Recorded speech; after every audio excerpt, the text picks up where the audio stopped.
talented team on the road facing these guys. Electric arms, deep bullpen, firepower offensively, older guys, freshmen, good balance. They've done a good job. They found a nice niche with the grad transfer piece and have acquired talent of all ages. They're really good. They're really deep. First rounder on the mound Saturday, probably when you look at where Johnson lands. Dynamic offensively. They're really, really good.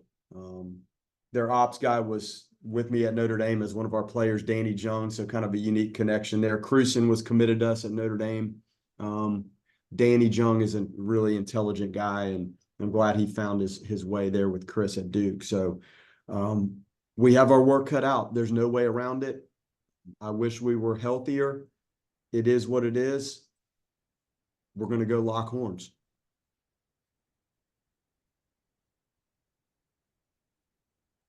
Questions? Link, you say, I guess you wish you were healthier. Are you going into the this weekend the same as last weekend? Is there optimism on maybe getting one of the three back?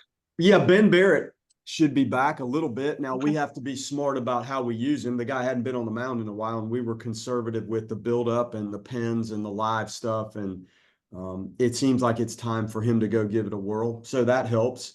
Whitaker's moving along. Good news with Leiter. So we're trending, but just the overall care for the arm, and there's many organizations that are battling this at every level of the sport. I don't know what the answer is.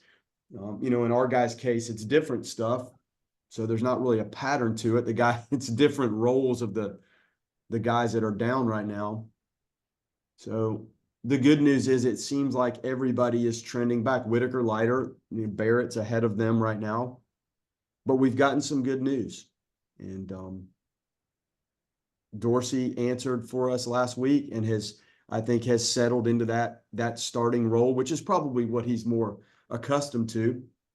But it does create a revolving door in the bullpen of guys that are out there a lot. And that's okay. I mean, Duke has guys with 20, 19, 20, and 17 appearances out of the bullpen. So essentially every other game, I mean, we're not quite there, but we're close. So you have to lean on some pieces that do a good job for you.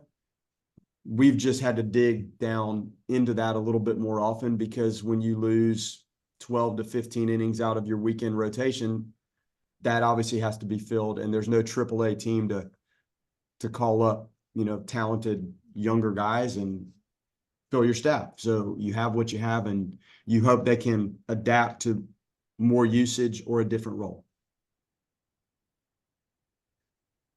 With Santucci on the mound, probably the second straight week that you guys are going to face a first rounder on Friday night. Just what do you see from him that you guys will have to deal with? Well, take your pick. You've got a mid-90s fastball. The slider's good. He kind of adds in some tracks. Some of these are curveballs, some are sliders. Is he really throwing two different pitches? Probably. Some of the sliders, it seems like he adds in some tracks. The changeup to the righties is in play.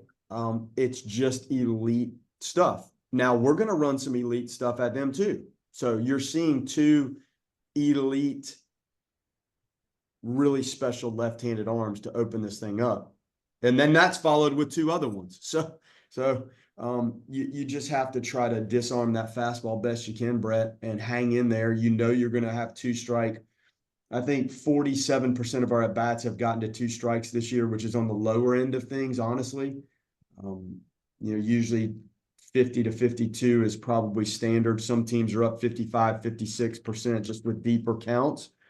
And when you get into those two strike counts against these types of arms, you're clearly vulnerable. It doesn't mean you just freely wail away, but when you get pitches, hitting them versus taking them, fouling them off, you better be on it. I mean, they've racked up over 450 punch outs now, and that's a lot. So we have our work cut out, man. It starts with disarming the fastball with him and hoping you can throttle down based on gauging 94 to 97, and then maybe ease down and try to hang in there on the secondary pitches. There's not a clear answer, but if the fastball's by you, like, and you're caught in between, it's clearly difficult. Link, would you Back-to-back road Exactly. series for you, but also back-to-back weekends starting on a Friday. Can you just talk about the energy level for the team right now? Well, I hope they're fired up right now. We're getting on that plane soon. We're going to try to have a good little practice. I owe them McFlurries, so we'll try to have a McDonald's stop and grab them the McFlurries that they won from me. That's always a good touch. Probably the Oreo, if I can get one for myself. They're fine. Like, we've given them some breathers to try to do some light lifts and recover. And guys are beat up this time of year. It's tough, and you're looking at exams and all the stuff piled on them. We had one of the better weeks of recruiting we've had here in the program. There's layers of recruiting now that you can't comprehend in our sport that you have to deal with. So Micah was in the Mid-Atlantic doing some stuff, and we're trying to navigate some of the other pieces of this. So that was good. So, you know, as a staff, we like kind of the things that are moving. This doesn't end. Like, we have to deal with Duke. But if you're going to do this right, you're also looking at what happens to the roster next year and the draft and moving to continue to have a competitive team. So it's never ending for us. I think the guys are in good spirits down there. We'll meet here shortly, and then we'll get on the bus and go to the airport and practice. So they'll be fired up. They'll be fired up today. And the McFlurries out a nice touch, little treat. Link, would you include Jaime in the good news health department? Yeah, he's just banged up. Like, he could have played the other day. Now, once we got into batting practice, it just seemed like giving him a day to recover was the way to go. But, like, this is not a significant, this is not really as much of an injury as it is playing through some pain. And as the days go by, that pain subsides for him. So we'll see tonight. And I don't even care if he practices tonight, to be honest with you. It's just him letting that hand that's been stepped on and beat up just recover a little bit. And he dealt with it at Wake and hit 3 balls 110 miles an hour. So we'll see. But he's doing okay. Link, with Cam and Connor, with 4 weeks left in the regular season, obviously you can't throw them back out into what they were throwing before after kind of the downtime. How does that, it depends, obviously, I know, on how they respond and things like that, but from when they're able to get back, I guess, what's the timeline to hopefully get them to, is it 50 pitches or whatever it is you hope, because you can't just throw them back into being full-time starters again? Yeah, that's a good question. Like, how long does the buildup hold? You know, those guys were clearly built up to throw 100 pitches. So how long, like in the scientific side and the pitching side, how long does that buildup hold?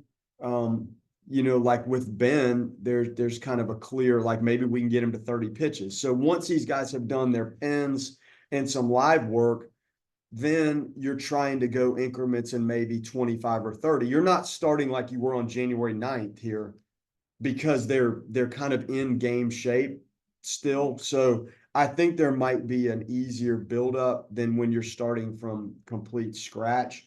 But the longer they're down, it does take a little longer to build back up. So we just have to assess that, like, as that time comes. But you're not going to go from where they are right now to running out there and throwing 90 pitches on a weekend start. It's just not. It'll probably be little stints, and then you try to build that back up, and hopefully they can give you some longer contributions once we get to the back end of this. We're 40 games in, and Tibbs and Cam are still both hitting over 400. Just what does that say about their consistency on a day-to-day basis? Well, you've seen the growth and watching these guys blossom into what they're becoming. It's been impressive. And there have been little streaks in there for both of them. But overall, like you said, the consistency of the at-bat and management of all the different arms, they're going to get pitched really tough. And we know that. The length of the lineup probably helps them a little bit, so that it's not just the top of the lineup or the middle of the lineup or one guy in the lineup. It's it's a pretty good group, which I think helps them. And clearly, the better that lineup is, the more opportunities they get to drive in runs and hit with runners in scoring position and kind of have those sort of at-bats accumulate. But to think about where Cam was this time last year and like watching some of the at-bats now and the use of the field and him learning himself and learning the game, it's been fun, and those guys have positioned themselves well for their future with how they've grown, and they work really hard. Those guys are down there all the time. They know what to work on. They know when to work. They know when to back off. They've matured as players. If I can ask here at the end, Link, what was the McFlurry bet? If you can share, what did they do? Sometimes you're in the middle of these games and the tension is so high and you feel like they're trying so hard that I just kind of threw that out there in the middle of one of these games where I felt like just we needed something different to think about. And it's not the first time we've done it. Some of these are a little classified in what we do, but that one seemed like a fun one, and it was hot, and I like the McFlurries, and I just went with it. Just fun, just the middle of the game at Wake. It was actually at Wake Forest, that first game.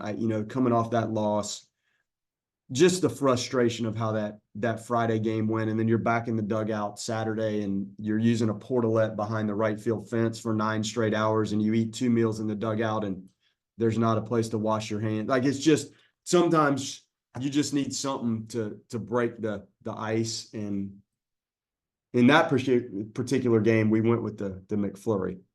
So Steven actually has found the McDonald's, and we'll roll in there maybe right after practice. I'm sure they'll have 40 McFlurries easily ready.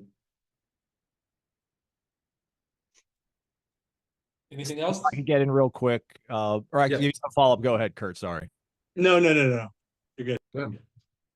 Link, I know you got bigger fish to fry this weekend ahead of you, but last weekend, somebody might have asked you this, but I wasn't on the call. But, last weekend being the spring football game, do you have is that on the calendar at all for you this offseason to kind of think about whether or not it's possible to ever hold a baseball home series on the same weekend that the football team decides to have a spring football game? I would love to do it. Love to do it. Now, like, how you align that, I don't know. There's different teams in our conference now, and you're trying to formulate our conference grid, the schedule, based on the convenience of Miami to Pitt to South Bend, Indiana to Stanford and Cal, and it's not an easy grid to formulate. I don't know. Like, I will ask. It's a good question. I'm going to ask them, are there specific, sometimes you ask for specific things because of exams or like wanting to be at home for the first 4 weeks out of the gate if you can do it. But I haven't gotten far enough, and I don't know if football knows that far out, like to say we have to be at home. If I ask Mike and Bruce, like, when is the spring game going to be next spring, they may not know, but our schedule grid has been done for months and months. So maybe we get lucky. Honestly, I haven't gone deep enough to try to make sure we can lock that in. And we had one schedule grid, and then it completely was blown up because you added 2 teams. And so here's another one. It's pretty complicated, but would it be cool? It would be so cool.